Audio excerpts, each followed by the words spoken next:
These are the adventures of a temporarily out of work wife and mother, and this is the very first weekend reset of 2026.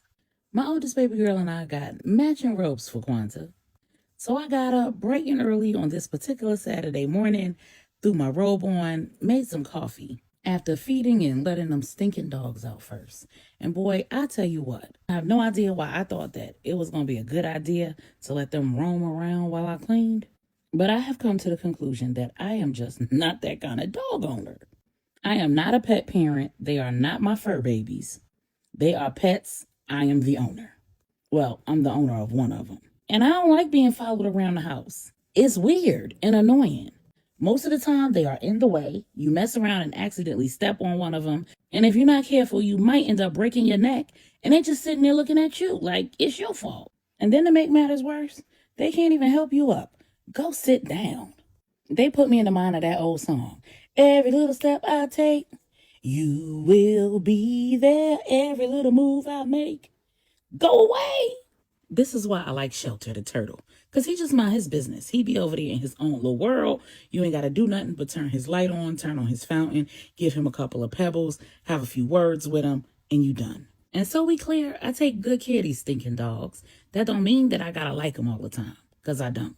I was on a virtual meeting the other day, and right when it was my turn to speak, they just burst out barking because they heard a sound outside.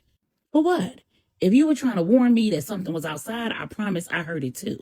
And if you was trying to scare somebody into not coming up in here, please don't do them no favors.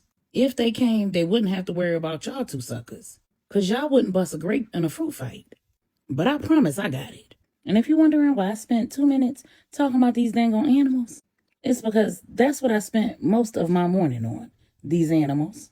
Since Shelter needed his tank cleaned anyway, I figured that was a good time to go ahead and readjust the positioning of this crate. I got my Sunshine to come and help me with that, and we got the runner underneath the crates pulled out. The goal is to have it catch the loose dog hair and not the carpet.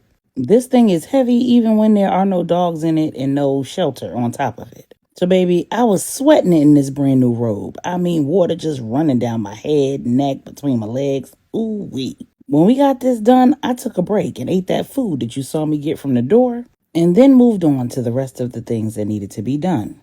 Crate furniture reset. Now, let's finish that living room. Bribing them seemed to work because they stopped following me around. But Gemini is hilarious. I guess that poor thing said, this lady right here clumsy as all get out. She not about to drop none of that stuff on my head. Let me get the hell out of her damn way. Now, he wasn't worried about me stepping back and tripping over him though. But as long as nothing hit him, I guess.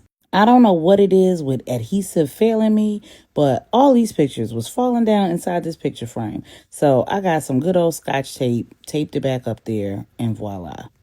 It was time to move on to the kitchen, and with this being the first reset of 2026, it needed quite a cleaning.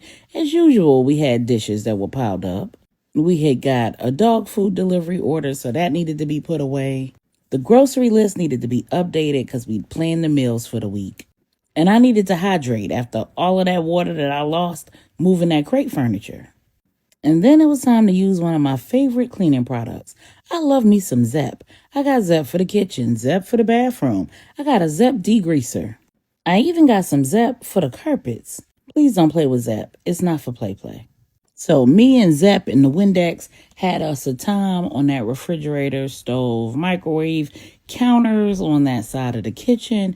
I replaced the towels that I always have on my stove. And then it was time to tackle the other counters, the bar top, and get to them dishes. Shelter's tank got a reset as well, but that's in another video. And as you see in the background, it was time for them little scoundrels to eat again. I don't know why y'all act like y'all gotta be in love with these animals in order to take good care of them. I love people. I don't love things. I don't love non-human animals.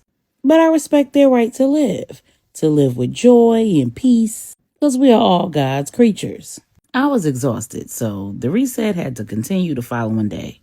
We got that grocery order, and I had to return half of the stuff because Food Lion to go got it all messed up. I don't even drink Schweppes ginger ale, whatever that is. So where was I? Oh, that's right. I feel like a lot of people think that loving pets is a requirement because they don't know how to be kind and be loving to other human beings who they don't love. Jesus literally taught his disciples that it's easy to care for those you love. The true measure of your spirit, your character, isn't in how you treat the people you love, the people you agree with, the people who you see as the same as you are. It's in how you treat those who are different from you, those who may have less than you have, those who you don't particularly like all that much. If you can be loving to those people, then you can truly say that you have the Spirit of Christ. Because he didn't just die for the people that he liked. He even asked God to forgive the people who were crucifying him, because he understood that ignorance will make you mean and hateful. He knew exactly why the people who were persecuting him were doing that, because not only did they not know his love, but they didn't know how to be loving. They didn't know how to disagree without being disagreeable. Don't be like them people. And don't judge people like me who aren't in love with their pets. And I promise, I ain't judging y'all either. I just wish y'all showed that same love to your fellow human beings. That said, I tackled those floors, and I swear they didn't look nearly as dirty as they actually were. That looked like chocolate milk. Ew. Y'all know I waxed them floors, so when I cleaned them, they were slippery as all get out. I was slipping and sliding and doing a cha-cha slide all around that kitchen. Till next time.